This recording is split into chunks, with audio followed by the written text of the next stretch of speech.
Your friends in the morning di Tosahanda. Cici Priscila di hari Senin 18 Januari 2021. Gila, hari Senin Akademia Jogja beraktivitas lagi, sibuk lagi. Udah tanggal 18 aja bro. Gila, 18 Ini kan hari ya. Hari ini hari Senin. Terus minggu depan hari Senin tuh udah tanggal 25. 25 tuh udah biasa orang-orang 25, 26 udah pada gajian. Betul. Senin depannya lagi udah Februari. Cepet banget berlangsung 2021-nya. Bener. Tapi semoga nggak tiba-tiba langsung Desember lagi aja ya. Jangan. Dan semoga awal 2021 walaupun kita tahu bersama banyak sekali bencana-bencana alam yang terjadi di Indonesia gitu ya. Tapi semoga sih ini tidak mengurangi produktivitas kita Akademia Jogja untuk mencapai target-target gitu ya.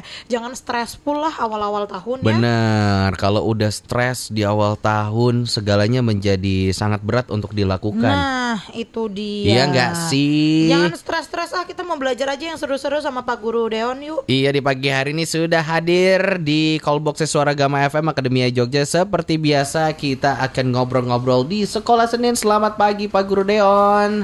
Selamat pagi Dito Cici. Dito akhirnya kamu datang. Iya nih Pak Guru. Kemarin gini toh, kemarin kalau misalnya Dito belum datang, mau kita strap. Betul. Di bawah itu tulisan Suara Gama itu. Benar. Terus strapnya ini ya, kakinya kaki diangkat diangkat satu, ya. Benar. tangan kanan ke kuping sebelah kiri, tangan kiri ke kuping Betul sebelah sekali. kanan. Betul. Untung kamu datang ya. Hukumannya baru banget tuh. Ya kan? Ya udah kita ganti hukumannya, kamu traktir Pak Guru sama Cici sarapan setahun. Asik. Alhamdulillah setahun kalian udah nggak mikirin duit makan ya. Betul, lumayan lah ya setiap Senin. Bangkrut saya bangkrut. Lebih ke pemerasan sebenarnya. Iya, lapor polisi ah. Iya. Ini jadi buat Dito stres nih pagi ini ya. Iya, katanya nggak mau stres. Kok Makanya. tiba-tiba aku ditekankan dengan hal seperti itu kan buat jadi stres. Gimana nih Pak Guru tentang stres-stres ini nih? Oke, ya menyambung hal yang kemarin. Kalau kemarin kita ngomongin tentang happiness ya, bagaimana kita bisa mewujudkan atau menciptakan kegembiraan, kebahagiaan di tahun ini 2021. Nah, selain kebahagiaan kan kita juga harus sadar dong bahwa akan ada banyak masalah, terus kemudian akan ada muncul stres segala macam yang itu akan jadi tantangan dan itu akan jadi masalah. So kita harus bisa menghandle stres itu. Nah, ngomongin stres sebenarnya tadi Cici juga sudah bilang bahwa tahun kemarin aja udah kayak gitu loh. Parah. Dan ini kita baru trial tahun 2021 ya, belum genap sebulan. Di masa trial itu sudah dicobai dengan banyak sekali bencana ya, dari pesawat Sriwijaya, terus kemudian kemarin bencana juga banjir, betul. Banjir. Terus gempa di Sulawesi Barat, Majene, terus ada longsor segala macam. Iya. Itu kan jadi kayak kok ngeri ya. Jangan lupakan Gunung Merapi. Jangan lupakan Gunung Merapi dan Semeru. Semeru, betul. Iya. Manado baru kemarin meletus. juga. Manado. Air pasang. Kok jadi mengerikan. Iya.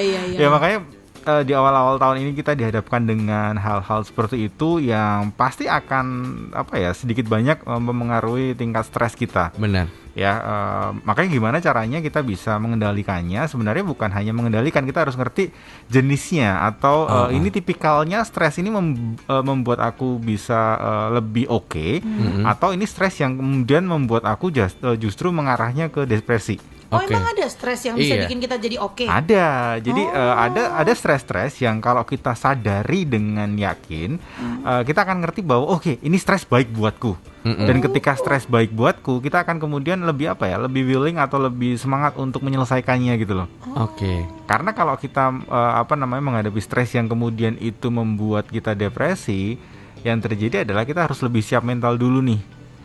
Nah, nanti kita akan ngomongin tentang ciri-cirinya, terus kemudian gimana cara menghadapinya, stres baik dan stres buruk. Kurang lebih seperti itu. Iya. Aku baru tahu nih ada stres baik. Sama. Aku pikir semua stres ya akan bikin kita jadi pening, istilahnya arahnya mau ke kayak depresi gitu, Betul. kayak menyendiri gitu. Pokoknya hal-hal gitu. negatif lah kalau stres itu setahu kita ya. Betul, pandangan banyak orang kan gitu ya, ngomongin stres akan membuat kita mengarah ke depresi. Walaupun memang ketika kita menghadapi stres, yang kita rasakan itu kurang lebih sama. Kayak tadi, kayak bilang pusing lah, kemudian mungkin jantung berdebar, keringat dingin. Itu memang hal yang wajar yang terjadi ketika kita menghadapi stres. Kalau kita Kalau kita nggak mengalami itu, ya kita nggak sedang stres tuh. Jadi kita biasa aja. Misal ada bos, ya senang-senang aja. Ada bos bilang, tolong dong kamu kerjakan ini, dan kita merasa baik-baik saja. So berarti itu bukan stres.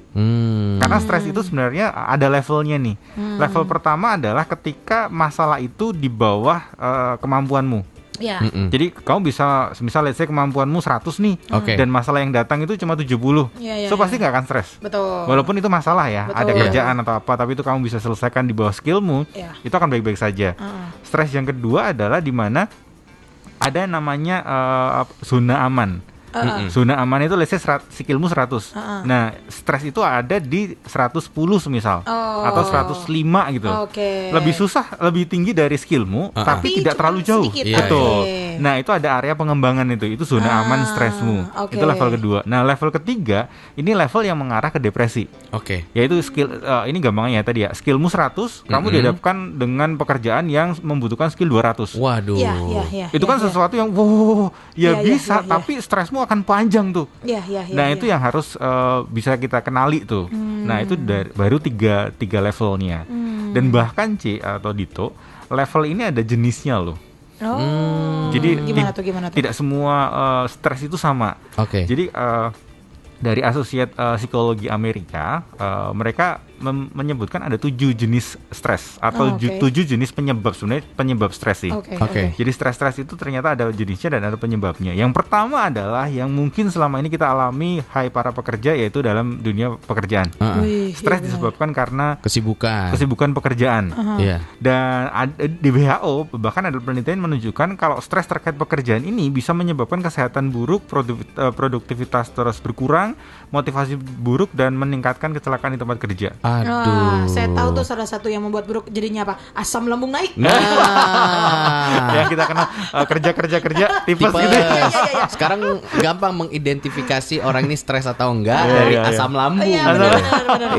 Tiba-tiba kalau makan ini jadi nggak enak perutnya, stres pasti kamu gitu. Kebanyakan hoek. Nah, ini orang lagi stres nih. Asam lambung ataupun tipes sebenarnya sih itu masih di arah zona aman tadi. Karena itu tidak membuat kita depresi berkepanjangan. Nah, kalau yang membuat depresi, bahkan ini bisa membuat kita punya penyakit kanker loh. Aduh, ngeri dan banget, lebih, bos. kalau di WHO tadi penelitiannya kankernya lebih pengarah ke kanker paru-paru, usus besar, dan daerah pencernaan. Aduh, ngeri banget. Itu kalau membuat benar-benar, jangan sampai. Ya, itu hati-hati. Makanya kalau pekerjaan kita terlalu stres dan kita ngerti bahwa itu stresnya luar biasa, ya pikir ulang deh pekerjaannya. Iya, benar. Harus ada yang direvisi gitu. Betul. Ya. Mungkin nyari orang lagi biar timnya jadi lebih banyak. Atau bagaimana gitu. Iya, oke. Satu pekerjaan. Yang kedua adalah situasi kondisi. Situasi kondisi itu modelnya ya kayak akhir-akhir ini. Jadi ada gunung meletus, ada COVID, ada banjir, yang sebenarnya itu tidak kena kita secara langsung. Sekarang kan kita nggak kena secara langsung tuh, COVID segala macam, amit-amit ya. Bencana-bencana itu kan juga di luar Jogja. Tapi ada orang yang tidak kena, semisal di Jogja gitu ya, itu stres karena melihat beritanya, berita tanah longsor atau gunung Merapi atau segala macam, itu jadi membuat stres. Kenapa stresnya? Karena terus kemudian dia berpikir jangan sampai itu kena saya atau orang-orang terdekat. Dan itu yang membuat dan itu yang membuat orang-orang tersebut merasa stres. Jadi itu stres karena situasi kondisi. Salah satu cara untuk bisa menghindari ini adalah dengan puasa ataupun detox sosial media. berita. Betul, sosial media. Jadi apalagi ini satu tips yang menarik nih. Kalau pagi hari, please jangan buka sosial media yang berhubungan dengan bencana-bencana, sesuatu yang negatif. Berita-berita nanti dulu deh. Mending pagi ya jangan buka HP dulu, santai dulu, berdoa dulu atau apa. Tapi jangan mulai pagi dengan sesuatu yang, kalau di rumah itu kan ada langganan koran ya. Dan koran itu kalau bapak saya dulu itu pagi itu selalu baca. Ya biasa ya bapak pasti baca, terus kemudian dengan kopi atau teh panas gitu ya. Tapi dari membaca pagi itu, membaca koran apalagi, itu justru akan membuat mood kita akan berantakan tuh. Karena beritanya isinya begitu-begitu. Bikin parno semua. Dan headline koran itu kan sebagian besar adalah sesuatu yang mengerikan kan di awal. Betul. Pasti. Jadi hati-hati dengan itu. Itu yang kedua. Yang ketiga adalah ini yang saya sedang hadapi, yaitu stres yang dihadapi oleh orang tua atau dalam dalam hal parenting lah, dalam hal pengasuhan anak. Nah, stres-stres ini muncul ketika kita punya kekhawatiran ketika nanti anak kita seperti apa, besarnya seperti apa, kuliahnya di mana, kerjanya apa, atau nggak usah jauh-jauh lah, sekarang aja, semisal let's say kemarin saya baru imunisasi anak saya yang kedua nih. Terus kemudian ketika diimunisasi udah beberapa bulan sih, dokter selalu ngomong ini beratnya kurang loh. Kan kalau berat badan itu ada kurvanya ya. Anakku si Hiro yang kedua ini kurvanya masih di bawah normal. Ya walaupun masih di aman tapi itu di bawah. Nah itu sudah beberapa bulan tuh selalu di bawah. Nah itu membuat istri dan saya jadi setiap hari itu kayak kejar-kejaran, ayo makan, ayo buat apa, ayo, jadi kayak ayo. Betul. Iya, parenting itu ya. Yes, dan itu hasilnya membuat saya dan istri kayak kehilangan me time gitu loh. Kayak kehilangan memperhatikan kita itu, memperhatikan diri sendiri jadi berkurang. Iya. Itu kalau ngomongin yang ketiga parenting. Jadi hati-hati besok kalau semisal sudah punya anak ya. Oke. Nanti kita akan coba cari ada kalau tadi stres di orang tua, ada nggak stres sebagai anak ya? Nanti kita cari di antara 7 ini nih. Mungkin karena tekanan dari orang tua yang harus begini begitu. Bener, tekanan kan? Lingkungan kali, tekanan teman-teman jadi lingkungan FOMO juga. Nanti kita bakal lebih lanjut lagi Akademia Jogja, pembahasannya lebih dalam lagi. Kalau kamu juga pengen tanya-tanya sama Pak Guru Deon ya dari Suaragama Training Center, boleh banget tinggal langsung gabung aja via WhatsApp di 0811 250 1017. Kita masih ngomongin mengenai stres tapi sehat. Iya, Akademia Jogja. Stres tapi baik. Gitu. Yang ternyata ya kalau stres itu nggak semuanya berbau negatif. Benar. Yang baru aku tahu juga nih dari Pak Guru Deon adalah stres itu juga dibagi-bagi. Benar, ada juga penyebabnya. Benar. Tadi kita juga sempat tanyain di Instagram Story nih, Pak Guru. Apa sih biasanya penyebab stres gitu? Ini kalau dari @just_mt, deadline mepet. Nah, kalau kata Disma, kalau kerjaan direvisi atasan mulu, stres banget aku tuh. Cius deh katanya. Nggak beres-beres gitu ya. Bagian kerjaan. Bagian kerjaan. Tadi next setelah parenting, Pak Guru. Tadi kan pekerjaan, terus kemudian sikon, dan kemudian yang ketiga parenting. Tadi Cici sempat nanya kan sama Dito, itu kan orang tua, anak ada nggak? Anak ada nih. Itu juga benar. Jadi habis ini anak itu ngomongin tentang trauma masa kecil. Ini lebih ke trauma masa kecil sih. Oke. Jadi trauma masa kecil salah satunya adalah ngomongin tentang ya perilaku orang tua. Oke, itu salah satu ya. Selain itu banyak. Ada ngomongin tentang misal amit-amit pelecehan seksual, terus kemudian bencana alam mungkin, kondisi perang segala macam. Atau bully, itu bullying, betul. Itu kan kemudian jadi stressor kita ketika dewasa itu. Ketika dulu semisal kita dibully, terus kemudian waktu kerja ketemu dengan atasan yang suka ceplas-ceplos semisal, walaupun mungkin niatnya nggak ngebully, tapi karena ceplas-ceplosnya jadi kita merasa gampang tersinggung semisal. Itu juga bisa tuh. Yang keempat trauma masa kecil. Yang kelima ini dulu saya juga pernah mengalami, yaitu ngomongin tentang kehidupan kota besar. Wah. Jadi pressure-nya segala macam ya. Pressure-nya, lalu lintasnya, kondisi sosialnya. Itu ada orang-orang yang coba pernah nggak sih ada teman yang kerja di Jakarta itu atau kota besar, nggak sampai setahun, bahkan mungkin nggak sampai sebulan udah langsung balik ke Jogja gitu. Ada aja. Ada temen aku 3 bulan kelar probation langsung ke Jogja lagi. Alasannya simpel, capek di jalan dia bilang. Gila Ci, aku di ngekos di mana? Karena jurnalis kan, nyari berita kemana? Waduh, gitu. Ada banget yang kayak gitu. Banyak. Iya, makanya kehidupan kota besar itu memang sih berat, tapi ada orang-orang yang juga bisa bertahan itu karena mungkin stresornya tidak di situ. Jadi ya walaupun sama-sama macetnya, sama-sama tekanannya besar, tapi ada orang-orang yang bisa bertahan dan justru sukses dengan stresor tadi. Betul. Itu yang kelima. Yang keenam, 2 terakhir. Yang pertama adalah ngomongin tentang keuangan. Ya pastilah ya kalau kita punya uang, nggak punya uang, kita akan stres tuh. Pasti. Mikirin gimana makan, gimana tempat tinggal segala macam. Pun kebanyakan uang juga stres tuh. Mau dikemanain nih duitnya? Nggak habis nih. Aku belum pernah merasakan kebanyakan uang. Aku juga Seperti belum. apa itu rasanya? Aku juga belum sampai sana sih. Cuma ada tuh yang kayak gitu. Iya. Betul, kebanyakan uang malah justru membuat hidupnya berantakan. Kita lihatlah banyak dulu ada Michael Jackson, betul ya. Dengan uang yang berlimpah seperti itu, terus kemudian dia jatuh dalam kegelimangannya, terus ada siapa Mike Tyson atau siapa yang banyak lah nama-nama besar nama besar lah kita tahu. Termasuk yang sekarang tuh yang punya Tesla siapa namanya? Elon Musk. Elon Musk. Itu kan di berita dari kemarin dia aja bingung, uangnya nggak habis-habis harus disumbang kemana lagi nih, katanya. Buset. Stres gitu dia ya. nggak habis-habis sampai kebingungan. Pengen dong sekali ngerasain. Stres nggak apa deh, tapi karena kegelimangan harta. Makanya, ngeri banget sih. Itu yang ke-6. Lalu yang ke-7 adalah perubahan kehidupan atau perubahan kehidupan itu contoh kematian orang terkasih. Itu kan pasti akan merubah kehidupan kita ya. Pasti. Terus kemudian ada 2 stresor terbesar kalau ngomongin tentang perubahan kehidupan, yaitu kematian orang terkasih sama kebakaran. Kebakaran rumah. Kebakaran rumah. Harafiah. Iya, kebakaran. Jadi benar-benar kebakaran. Jadi 2 itu jadi kayak stresor yang paling tinggi di bagian kehidupan. Karena ketika kebakaran semuanya hilang. Semuanya habis. Mungkin sertifikat segala macam, harta benda yang dibangun dari kecil segala macam itu hilang semua. Nah, itu jadi stresor yang akan banyak merubah kehidupan. Itu yang ke-7. Jadi dicek sekali lagi Akademi Jogja, kamu paling stres itu yang mana nih? Yang dari kehidupan sosial pasti kan ada yang lebih menonjol gitu maksudnya. Betul. Dan ketika kita tahu di titik itu kayak kemarin happy tadi. Happy kemarin kan kita punya 7 hal yang membuat kita happy tuh. Yang mana nih? Nah, kalau kemarin 7 faktor itu kita deketi, kalau ini 7 faktor ini kalau kita sudah tahu di sini ya kita jauhi. Stresornya itu. Betul, stresornya kita jauhi. Kalau kemarin happier kita deketi, kalau ini stresor kita jauhi dulu nih.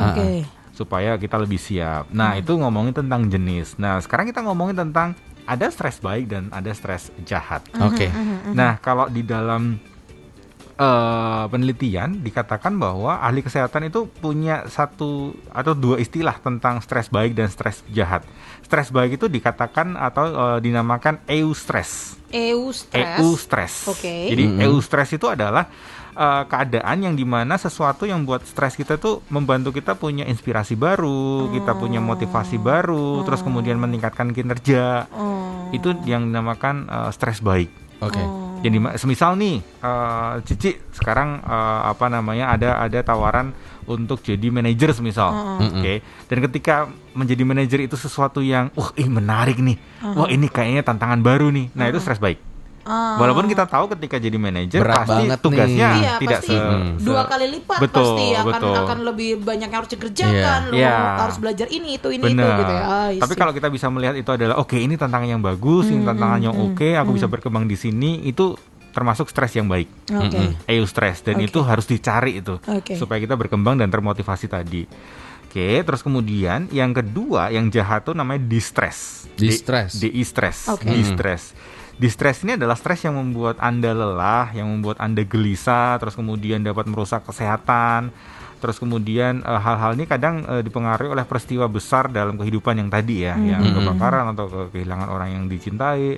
Kemudian kalau dari Journal of Medical Science dikatakan bahwa stres ini menyebabkan reaksi berlebihan, kebingungan, konsentrasi yang buruk, kecemasan kerja, dan kinerja menurun. Waduh, itu semua nggak ada yang benar. Jadi kalau kita mengalami semisal tuh tadi stres yang baik, kita dapat tantangan jadi manajer, bagus nih. Tapi perjalanannya ternyata kita tadi kinerjanya memburuk, kecemasan kerja, terus kemudian banyak sakit. Nah, itu kemungkinan stres kita jadi stres yang jahat tuh. So harus kalau nggak selesaikan secepatnya harus dikurangi tuh, dihindari. Tapi bisa dikontrol nggak sih? Maksudnya aku mau ngontrol stresku nih jadi stres yang baik gitu, bisa nggak sih Pak? Bisa. Makanya kita akan masuk ke bisa dikontrol atau enggak. Nah, bisa dikontrol atau enggak, atau kita bisa merubah itu jadi stres yang baik atau enggak. Kan ada yang stres yang jahat jadi kemudian karena kita termotivasi atau terus kemudian kita memutuskan untuk aku selesaikan ini jadi baik. Bisa tuh. Tapi ada syaratnya. Ada 4 pertanyaan yang harus kita jawab dengan stres itu. Apa tuh? Kepada diri sendiri ya. Betul. Jadi ketika semisal dihadapkan dengan stres yang baru, naik jadi manajer. Ada 4 pertanyaan. Pertanyaan pertama adalah ketika kamu jadi manajer, misal contohnya jadi manajer. Ketika kamu jadi manajer, kamu bisa handle nggak pekerjaan manajer? Kira-kira kamu bisa handle nggak? Lihat lagi ke skill tadi loh, ke zona amanmu, stresmu tadi. Skillmu 100, jadi manajer itu butuh berapa nih kira-kira? Kalau kemudian ternyata butuh 1000, wah itu pasti akan jauh banget. Dan itu kayaknya tidak susah untuk dihandle tuh. Tapi kalau dari 100, let's say 150, 160, iya sepertinya masih bisa untuk dihandle. Itu yang pertama. Jadi masih bisa dihandle nggak dari skill atau kemampuan kita? Lalu yang kedua, kendalinya ada sama Anda nggak? Kendali itu maksudnya gini, ketika semisal let's say Anda dipecat tuh, dipecat tuh kan kendalinya di siapa? Di atasannya yang di atasannya. Kita nggak bisa ngapa-ngapain kan, betul? Kita nggak bisa nggak punya power untuk mengendalikan kejadian itu. Nah kalau kita nggak punya power untuk kejadian itu, berarti jawabannya tidak. Dan ketika jawabannya tidak, berarti stresnya stres yang jahat. Tapi kalau jawabannya enggak, aku masih bisa mengendalikan itu. Misal jadi manajer, terus kemudian kita dikasih 2 pilihan yes or no. Nah berarti kita punya kendali tuh. Tapi kalau dipecat yes or no, kan nggak ada. Dipecat. Jadi dipecat, terus kemudian let's say bencana alam, itu kan kendalinya di luar kita ya. Kita nggak bisa memprediksi, kita nggak bisa ngapa-ngapain dengan bencana alam. Jadi itu yang kedua, ada kendalinya nggak. Yang ketiga, ini yang menarik nih, kelihatan ada hasilnya nggak dengan masalah ini. Jadi ada upahnya atau ada fee-nya nggak buat kita? Mungkin gajinya akan naik 3 kali lipat misalnya. Betul. Atau mungkin kamu akan punya kenalan orang-orang hebat. Yes, betul. Jadi kalau semisal ada tantangan baru nih, terus ketika kita melihat ternyata nanti di ujung sana atau perjalanan menyelesaikan masalah ini hasilku nambah, hasilku lebih baik. Hasil tidak harus selalu dengan materi ya. Tadi Cici bilang networking bertambah atau skill bertambah. Kalau ada hasilnya dan jawabannya iya, berarti itu stres yang baik. Tapi kalau kita non-sewu kerja bakti, apa sebutannya? Kerja rodi atau nih, Romusa nih gitu. Proyek thank you. Matur thank you. Nah itu perlu dipikirkan ulang tuh. Bisa jadi itu malah membuat kita yang tadinya nggak stres malah ngerjain itu jadi stres dan nggak ada hasilnya gitu. So itu yang ketiga. Jadi harus dilihat dulu hasilnya atau ada atau enggak. Nah yang keempat, yang terakhir ini kita lihat dalam waktunya atau durasinya sementara atau permanen tuh. Jadi kalau ada masalah, kita lihat tuh masalah ini tuh bisa diselesaikan dalam waktu dekat atau masalah yang panjang nih. Nah kalau kita bisa menyelesaikan, kira-kira bisa menyelesaikan dalam waktu dekat, berarti itu stres yang baik. Tapi kalau udah nih masalah kayaknya udah panjang dan kendalinya tidak di kita juga, kayaknya udah harus dihentikan nih. Betul. Jadi 4 kombinasi tadi yang akan kemudian membuat kita gampang untuk memutuskan apakah kita bisa menyelesaikannya atau kemudian kita kayak ya udahlah ini bukan tanggung jawabku, aku pindah aja semisal tuh. Seru-seru nih Akademia Jogja. Ini 4 pertanyaan yang sebenarnya simpel, tapi kalau mau dipikirkan bener-bener itu cukup menguras energi juga tuh ya kan, karena ini jadi kayak dasar kita untuk menentukan ngambil keputusan kan gitu ya. Jadi kena juga ke diri kita ya kan, untuk selalu berkaca. Nah itu penting banget tuh Akademia Jogja. Dan habis ini kita bakal lanjut lagi ngobrol sama Pak Guru Deon, tapi kita break dulu gitu ya, karena Pak Guru kayaknya udah mulai haus nih, mau minum air dulu. Padahal Lito yang haus. Jangan kemana-mana, Akademia Jogja, stay tune terus di Sekolah Senin. Suara Gama. Masih Akademia Jogja, lanjut kita ngomongin mengenai stres. Baik tadi apa? Eustress dan distress. Nah, jadi ternyata kalau tadi gitu ya kita throwback sedikit, ada 4 pertanyaan yang bisa kita jadikan refleksi diri gitu, untuk jadi dasar kita ngambil keputusan nih, atau kita untuk selanjutnya nih, apakah yang tadi distress mau kita ubah jadi eustress gitu, menjadi stres yang baik dan bisa ningkatin produktivitas kita gitu ya Pak Guru ya. Betul. Tadi 4 pertanyaan tadi kan bisa dihandle atau enggak, terus kemudian kendalinya sama Anda atau enggak, terus kemudian yang ketiga ada hasilnya enggak, ada imbalannya enggak, yang keempat, yang terakhir prosesnya ini lama, sementara atau permanen. Jadi 4 hal tadi coba deh direfleksikan atau ditanyakan ketika kita menghadapi sebuah masalah. Tidak harus semua masalah ya. Dalam arti ketika mau beli sepatu A harganya 100.000 atau sepatu B 150.000, ya ini nggak usah ditanyakan juga. Ditanyakan langsung juga ya. Udahlah, langsung yang senang yang mana gitu ya. Ini 4 pertanyaan untuk menilai itu stres baik atau stres jahat. Nah selanjutnya kita kan ngomongin tentang gimana cara menghadapinya. Nah, jadi kan setiap stres kan tetap harus di apa ya istilahnya, walaupun stres baik kan tetap itu akan membuat kita tadi deg-degan lah, keringat dingin segala macam. Nah, kita harus handle-nya tuh gimana cara bisa supaya bisa kita menghandle stres tadi, baik stres jahat ataupun stres yang baik. Nah, gimana tuh Pak Guru? Ada 1, 2, 3, 4, 5 cara yang saya singkat sebagai TNI AD. Apa tuh TNI AD kepanjangannya? TNI AD. Jadi TNI AD itu kepanjangannya gini. Sebenarnya ini adalah basic skill untuk menghadapi stres yang sebenarnya Akademi Jogja sebagian besar mungkin udah tahu nih hal-hal ini. Yang pertama dimulai dari T. T itu adalah tidur yang nyenyak. Oke. Jadi usahakan kalau tidur kita bisa lebih nyenyak. Saya punya beberapa teman yang dia punya kecenderungan untuk gampang stres. Sampai dia ke psikolog mempan ke psikiater sampai akhirnya obat yang pertama kali dia dapat adalah obat tidur. Obat penenang ya. Obat penenang ya betul. Obat penenang untuk supaya dia bisa pules tidurnya. Benar. Jadi kalau kita stres, sebelum stres kita tingkat tinggi, udahlah tidur yang nyenyak, tidur yang nyaman, tidur yang enak.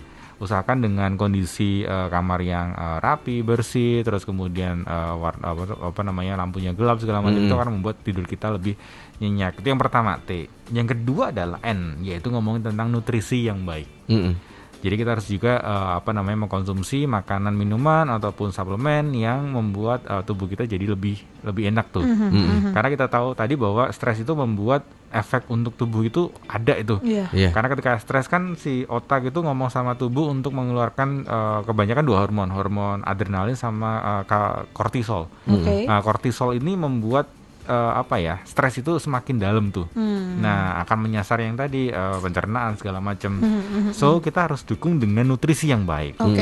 Jadi TNI. Nah, I-nya ngomongin tentang ingat olahraga. Waduh. Ini maksa ya. Untuk jasmani dan juga rohani ya. Betul. Tadi kita sudah makanan masuknya tapi kita nggak olahraga juga sama aja. So olahraga, exercise itu akan kemudian membuat hidup kita tuh jadi lebih sehat dan juga sebenarnya bisa kemudian mengalihkan si stres tadi. Betul. Benar. Kayak Cici nanti kan Zumba ya. Iya, betul.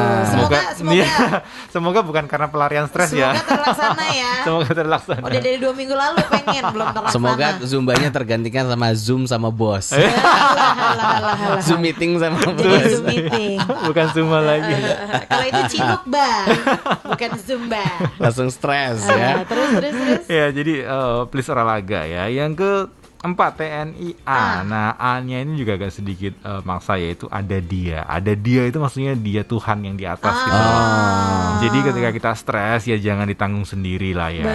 Kalau teman-teman sudah nggak bisa kita ajak share atau orang terkasih mungkin juga stres juga.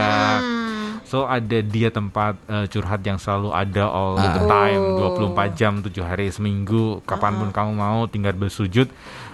Semuanya akan lebih baik lah. Betul. So itu ngomongin tentang ada beliau, ada dia, ada Tuhan yang di atas. Yang terakhir adalah D, TNI AD, yaitu ngomongin tentang dukungan sosial. Jadi tadi ketika semisal dukungan sosial kita nggak ada, baru lari ke Tuhan. Tapi pertama ya udahlah kita cerita ke teman-teman dulu deh. Support system lah.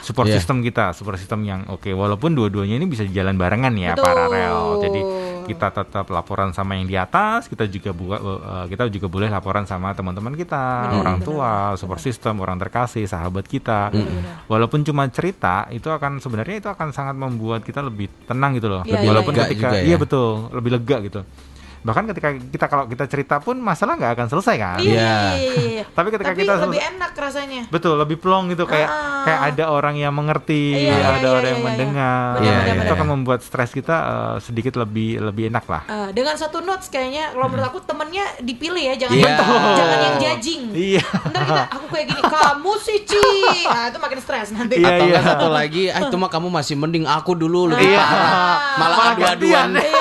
cerita lebih parah gitu kan. Adu-adu nasib gitu ya. Adu-adu nasib kan kebanyakan sekarang kayak gitu tuh. Bener-bener. Dipilih yang bener-bener support system, yang bener-bener support kamu gitu kan. Kita sebenarnya kayak gitu emang cuma pengen didengerin nggak sih? Betul. Gitu. Nggak usah judging apa-apa. Nggak usah kasih nasihat lah ya. Nggak usah. Karena biasanya ketika kita sharing itu pun sebenarnya kita sudah tahu cara keluarnya gitu loh, jalan keluarnya. Cuma buat stress release aja betul, tuh. Cuma memastikan kalau kita itu ditemani, nggak sendirian gitu ya kan. Kecuali memang kita tanya tuh teman kita curhat terus kemudian gimana menurutmu? Gimana pendapatmu? Kalau kamu jadi aku gimana nih enaknya? Nah, itu baru deh kasih tuh nasihat, kasih solusi. Tapi sebelum kata-kata itu keluar, dengerin aja dulu. Ya, dengerin aja supaya orang itu juga lebih plong lah. Betul. Jadi jangan baru ngomong satu kata, satu kalimat, tadi kayak gitu, gitu aja udah KO, aku dulu. Itu udah males banget tuh. Langsung tinggal sih aku. Ke toilet bentar ya, padahal ke parkiran motor cabut pulang. Bener-bener. Sama kita belum bayar, biar dia yang bayar. Kalau lagi makan misalnya. Biar tau rasa tuh ya. Baiklah. Semoga sih ini dari tadi perbincangan kita, kalau kamu ada yang ngalamin tekanan itu tuh Akademia Jogja, entah dari tadi 7 bagian, entah di bagian mana ya, entah mungkin di pekerjaan, entah mungkin sebagai orang tua atau ada trauma dan lain sebagainya. Ini bisa sedikit mengubah mindset kamu begitu. Iya, dan pastinya juga semoga semua masalah-masalah kita bisa cepat teratasi ya. 2021 harus happy. Amin. Ya, gitu. Amin, biar kita tetap yang namanya sehat pikiran juga, jasmani sehat, rohani lah. Jasmani dan juga rohani. Betul. Pak Guru Deon, terima kasih. Terima kasih Pak Guru, ilmunya yang sangat luar biasa sekali hari ini. Kita ketemu lagi Senin depan ya Pak Guru ya. Siap. Oke deh. Dadah, selamat pagi.